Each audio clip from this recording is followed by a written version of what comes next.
I hope you've enjoyed your day of press. It's good. They saved the best till last. Am I the last interview? You're the second from last. Okay, there we go. That's why he said saves the best for last. Anyway, I don't know who's next. I'm totally fucking with you. So a bunch of questions. If someone has never seen anything that you've directed, what do you want them to start with first? Oh, I mean, I don't think there's any kind of entry level, like, sort of, I think it's the same with like some movies, with the James Bond movies, it doesn't matter which one you start with, it's whichever one you saw first. So I think with my movies, like, I don't mind whatever movie they want to watch first and stuff. It's always interesting to me when you hear about people's kids that like the movies is what their first film was. Like I hear from a lot of people that, oh, my son really loves Scott Pilgrim because that's something they watched when they were young. But there's no kind of, there's no entry level, like you could start with something like that and work up to maybe, I don't know. I can't answer that question. What would you say, Steve? I don't have an answer for that because I think it depends on, I would recommend all your movies. So I'd say start with Sean and then just work your way through. I don't have the answer. I say, don't start with Fistful of Fingers. Who has the newspaper dress from Last Night in Soho? That's a good question. I'm not sure anybody has that. Maybe it's probably perished and fallen apart by this point. I definitely don't have it, and neither does Krysty. I think you'd have to ask Adil Dix Moreau, but like maybe it's fallen apart. I'm very disappointed by this. Of the films that you've made, which of them went through the biggest changes in the editing room and why? I think probably in some ways that this one, in the sense of actually not in terms of changing radically from the script, more that when we did some additional filming, and especially because we had a break enforced on us. I don't know if you heard about the pandemic that they're still going. But when we returned, we had to sort of, go on hiatus for 6 months, and we were already planning to shoot some stuff, but it did give us some thinking time. So it was something where we didn't necessarily change scenes, but we did redo some parts of scenes and rewrite them. So it was actually sort of the most kind of surgical, like sort of additional stuff that I'd ever done. And I'm always like kind of in awe when I watch it back that it's pretty damn seamless, even to the point where our cinematographer Chung-hoon couldn't tell which shots were which anymore. So I took that as a compliment. You have pulled off in your movies some really effing cool shots. When you think back, including this film, which shot ended up being the one that almost broke you? The one that was just really, really hard? Oh, that's a good question. I mean, I think the ones that are like long extended takes, like we're usually smart enough to rehearse them a lot.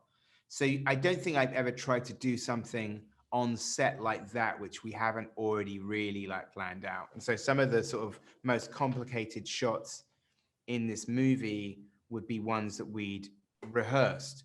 I mean, even like a shot like, usually it's the thing where the things that broke me are like other things.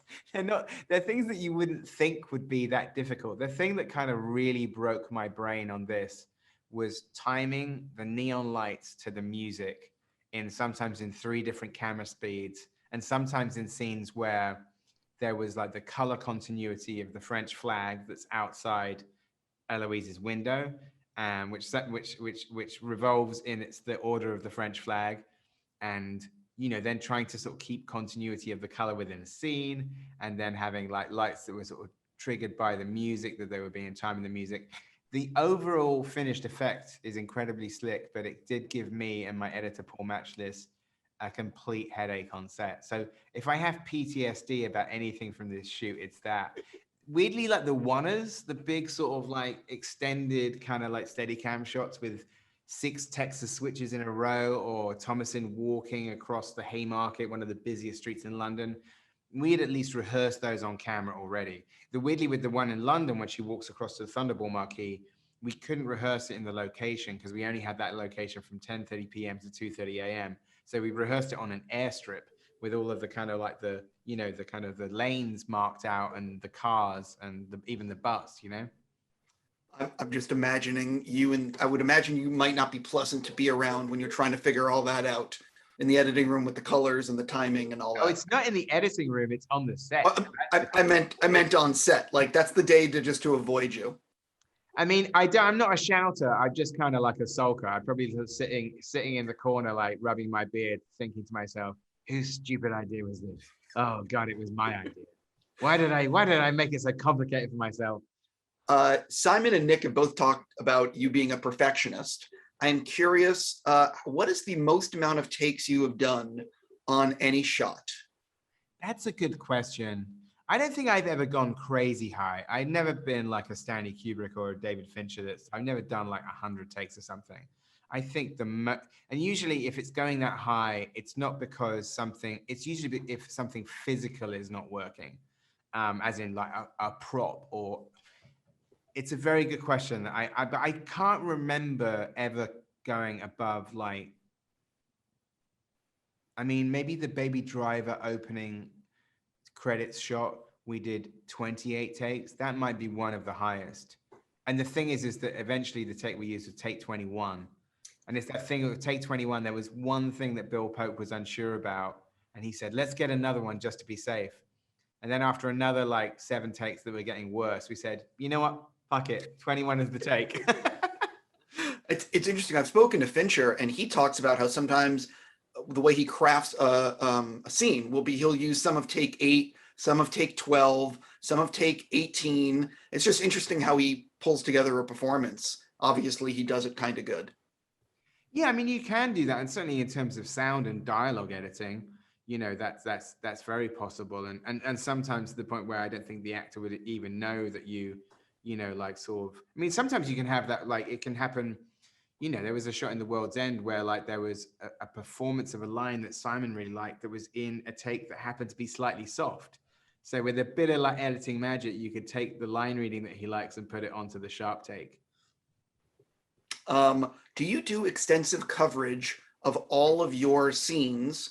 Or let me stop there. I'm just curious the way you shoot a scene, and how much coverage you like to do. Well, it depends. Like in some of those sequences where there are like sort of it's a very specific shot for a scene, like some of those mirror shots or like the elongated like dance numbers and stuff. There is no other take, you know. So you're really like wedding yourself to this is going to be in the movie like this because it's like there's no like wide shots. So I think with action scenes and dance sequences, you basically shoot like how you want the scene to be edited. Like with any of the kind of the action scenes in Baby Driver, because it's all like linked to the song, it's not that you do like a really long take of everything. You just shoot the part of the setup that you need. Same with like Scott Pilgrim is all of those fight scenes that were, you know, brilliantly coordinated by the late Brad Allen, God rest his soul. You know, we would shoot it in that Hong Kong style where it's like, this is the shot for this bit of action. And then this is the shot for the next bit of action. You wouldn't do like coverage. You sort of commit to an angle. There's a TV ad for this movie where I saw a shot with like some wallpaper and it says "Help me," but I don't remember that being in the movie. Am I wrong about this? No, it's not in the movie, but it will be in the deleted scenes eventually. It was something that we cut out, and when they put it in the trailer, I was like, oh, fine. You know, throw him off. It was in the movie at one point.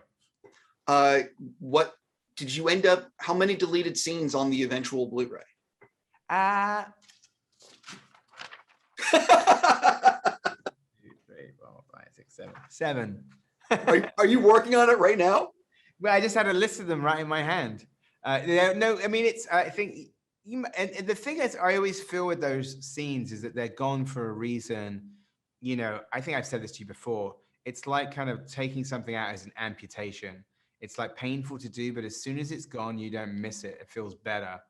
And you know, like I usually include those for people who are interested in filmmaking. I'm not including them in a sense of like, you know, people always say to me, oh, which ending of Scott Pilgrim do you like better? I say, the one in the movie. That's why we reshot it, you know? Um, how many minutes of deleted scenes are there? Is it like Uh, 5 minutes or just a few? I can't tell you. I'd have to do the maths.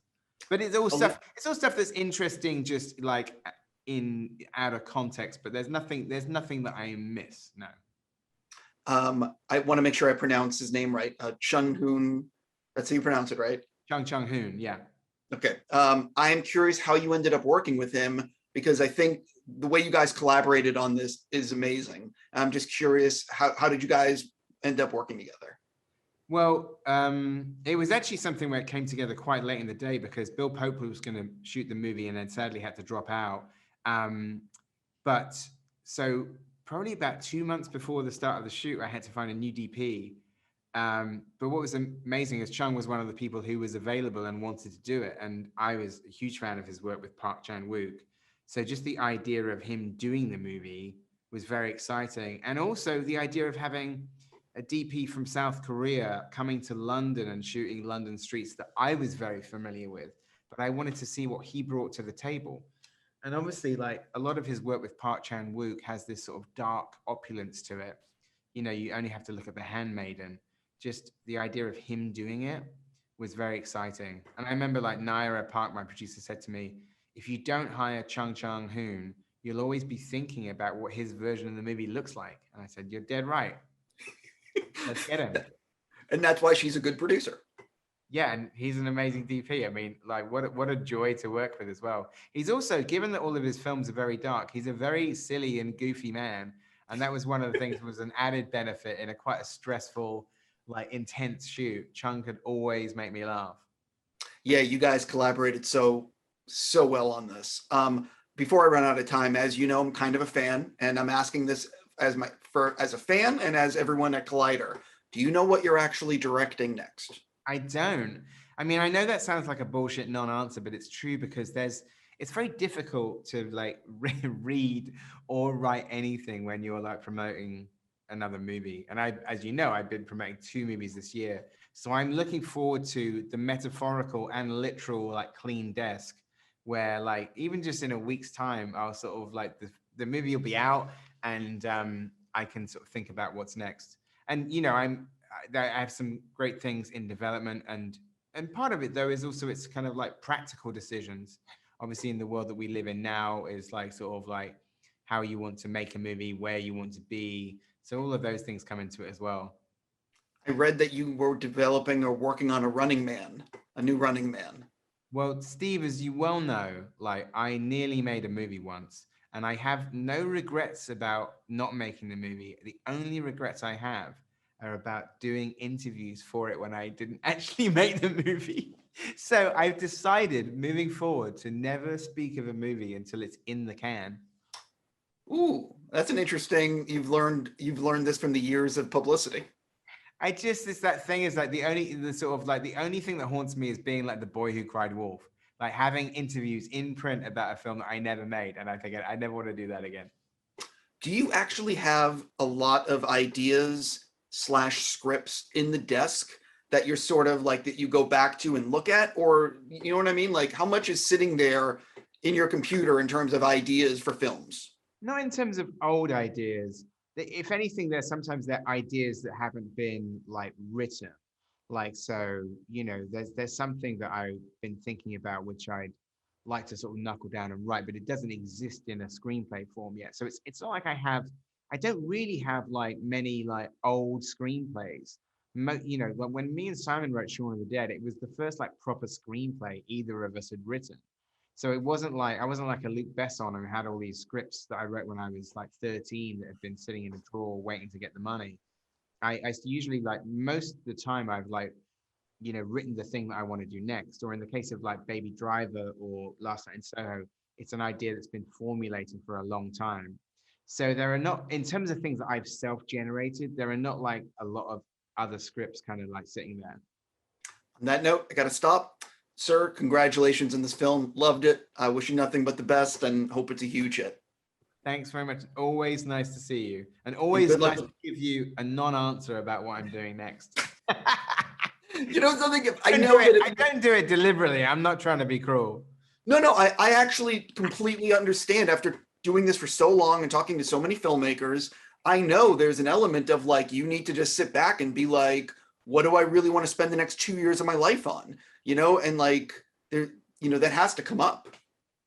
Yeah, I think it's also you don't want anything that have anything in kind of print about something that you didn't make. Listen, I totally get it. Seriously, congrats on the movie, for real. And good luck with your last interview. Thanks, man.